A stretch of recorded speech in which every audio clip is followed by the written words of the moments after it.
Hello students, 12वीं के रसायन विज्ञान में हम लोग अध्याय 4 पढ़ रहे हैं रासायनिक बल गतिकी को। और इस चैप्टर में यह लेक्चर नंबर 13 है। इसके पहले 12 लेक्चर्स खत्म हो चुके हैं जो आपको चैनल के प्लेलिस्ट में मिल जाएंगे। यह वीडियो इस चैप्टर की आखिरी वीडियो है, इसके बाद चैप्टर पूरा हो जाएगा। तो आज की इस वीडियो में हम लोग पढ़ने वाले हैं रासायनिक अभिक्रिया का संघट्ट सिद्धांत, collision theory of chemical reaction. तो चलो शुरू करते हैं इस वीडियो को। रासायनिक अभिक्रिया का संघट्ट सिद्धांत या collision theory of chemical reaction. तो बच्चों यहाँ समझें आप, संघट्ट शब्द का अर्थ है टक्कर, यानी कि किसी रासायनिक अभिक्रिया में अभिकारक अणुओं के मध्य होने वाली टक्कर को ही संघट्ट कहते हैं। इस सिद्धांत का प्रतिपादन मैक्स स्ट्राउड्स तथा विलियम लुईस ने सन 1916 से 18 के मध्य किया। मैक्स स्ट्राउड्स और विलियम लुईस दो वैज्ञानिकों ने इस सिद्धांत को प्रतिपादित किया है। इस सिद्धांत के अनुसार अभिकारक अणुओं को कठोर गोले के समान माना गया। अभिकारक अणुओं को क्या माना गया? कठोर गोले जैसे, कठोर गोले के समान माना गया। इन गोलों के आपस में टकराने से रासायनिक अभिक्रिया संपन्न होती है। इस सिद्धांत के मुख्य बिंदु निम्न प्रकार हैं।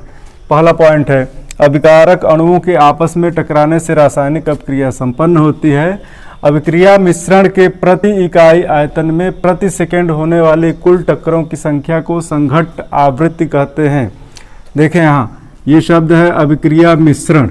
तो अभिक्रिया मिश्रण उसको कहेंगे जो अभिकारक मिल करके आपस में मिश्रण बनाते हैं जिनसे रासायनिक अभिक्रिया संपन्न होती है। तो उस अभिक्रिया मिश्रण के प्रति इकाई आयतन में प्रति सेकंड होने वाली कुल टक्करों की संख्या को संघट्ट आवृत्ति Z कहते हैं। तो अगर प्रश्न आता है कि संघट्ट आवृत्ति किसे कहते हैं तो हम क्या उत्तर लिखेंगे कि अभिक्रिया मिश्रण के प्रति इकाई आयतन में प्रति सेकंड होने वाले कुल टक्करों की संख्या ही संघट्ट आवृत्ति है। एक द्विअणुक अभिक्रिया A+B से उत्पाद के लिए अभिक्रिया के वेग को हम कैसे दर्शाएंगे? अभिक्रिया का वेग R = Z × e⁻⁻⁸ जहां R अभिक्रिया का वेग, Z संघट्ट आवृत्ति collision frequency, E energy of activation सक्रियण ऊर्जा और R गैस कांस्टेंट और T क्या है? केल्विन में तापक्रम। ठीक है, ये समीकरण किससे मिलता जुलता है? पहले भी हम लोग एक समीकरण पढ़े हैं जिसको आरएनएस समीकरण कहते हैं। आरएनएस समीकरण क्या है? K = A × e⁻⁻⁸ ये है आरएनएस समीकरण जो क्या दर्शाता है? अभिक्रिया वेग की तापक्रम के ऊपर निर्भरता को दर्शाता है। तो यहाँ भी अभिक्रिया का वेग और ये वेग स्थिरांक है। वेग स्थिरांक का मान जब बढ़ता है तो अभिक्रिया का वेग भी बढ़ता है। तो हम क्या कह सकते हैं? इस समीकरण की इस समीकरण से तुलना कर सकते हैं। ठीक है, और Z को A के समान मान सकते हैं। तो हम ये कह सकते हैं कि आरएनएस समीकरण में A किसके समान होगा? Z के समान होगा। और Z क्या है? संघट्ट आवृत्ति है। ठीक है, आगे आते हैं। दूसरा पॉइंट है रासायनिक अभिक्रिया में अभिक्रियक अणुओं के मध्य। अभिक्रियक शब्द बुक में लिखा है बार बार। अभिक्रियक और अभिकारक एक ही शब्द हैं, समानार्थी हैं। अभिकारक को ही अभिक्रियक कहते हैं। रासायनिक अभिक्रिया में अभिक्रियक अणुओं के मध्य होने वाली सभी टक्करें प्रभावी नहीं होती। जिन टक्करों के फलस्वरूप उत्पाद बनता है उन्हें प्रभावी टक्कर कहते हैं। यहाँ आपको दूसरा पॉइंट मिल गया। प्रभावी टक्कर किसको कहते हैं? तो किसी भी रासायनिक अभिक्रिया में वे टक्कर जिनके फलस्वरूप उत्पाद का निर्माण होता है उन्हें ही प्रभावी टक्कर कहते हैं। और एक रासायनिक अभिक्रिया में सभी टक्करें प्रभावी नहीं होंगी। ठीक है, मान लो कि अभिकारक के 100 अणु आपस में टकरा रहे हैं तो उनमें से कुछ अणु ही उत्पाद बना पाएंगे। मान लो कि उसमें 10 अणु ही उत्पाद बना पा रहे हैं तो हम 10 को ही प्रभावी टक्कर कहेंगे।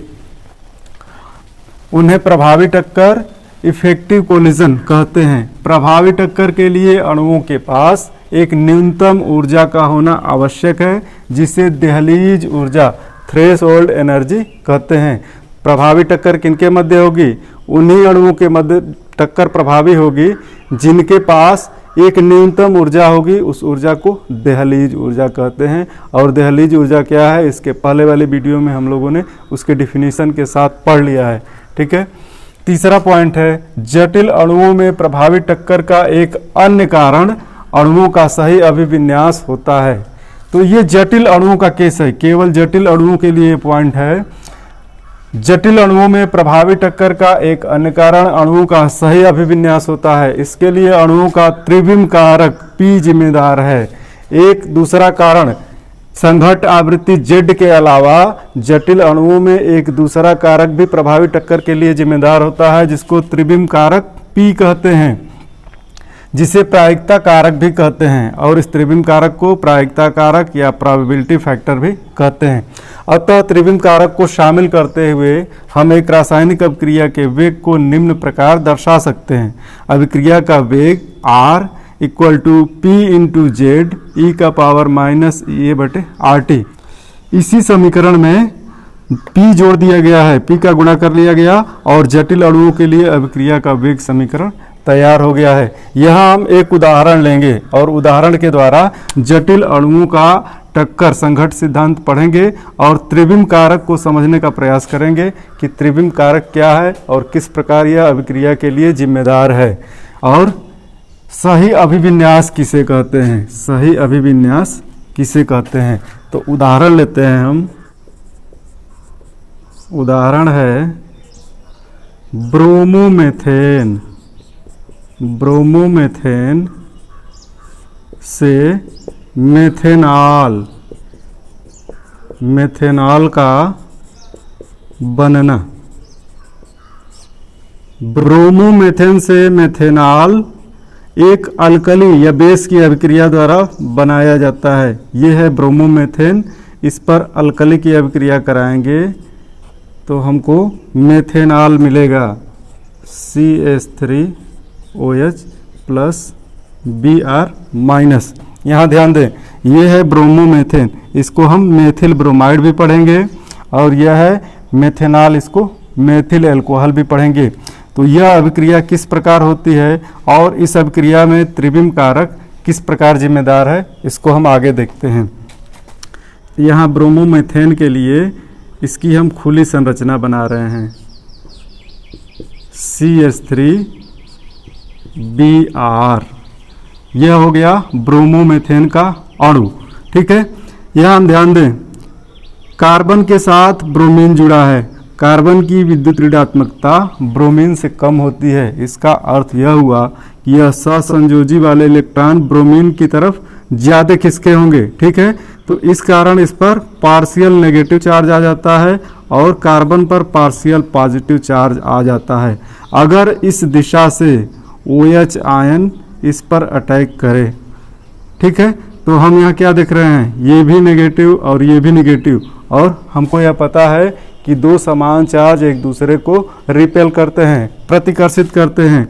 तो यह टक्कर क्या होगी, यह टक्कर होने के पश्चात भी अभिक्रिया में उत्पाद का निर्माण नहीं हो पाएगा, ठीक है। ये दोनों क्या है, ऋणात्मक आयन है, इसलिए इस टक्कर के द्वारा नो रिएक्शन, कोई उत्पाद नहीं बनेगा, नो रिएक्शन, ठीक है। अब अभिकारक अणु यही होंगे, यहाँ फिर से ध्यान दें, अभिकारक अणु यही होंगे, लेकिन इनके परमाणुओं का त्रिविमीय विन्यास हम दिखा रहे हैं। यहाँ पर त्रिविमीय विन्यास, इस पर पार्शियल नेगेटिव चार्ज और इस पर पार्शियल पॉजिटिव चार्ज। यहाँ OH आयन के डायरेक्शन की दिशा ब्रोमाइड की तरफ थी, यहाँ OH आयन के अटैक की दिशा ब्रोमाइड की न हो करके कार्बन की तरफ है। ये OH आयन है, इस कार्बन पर पार्शियल पॉजिटिव चार्ज है और यहाँ नेगेटिव चार्ज है।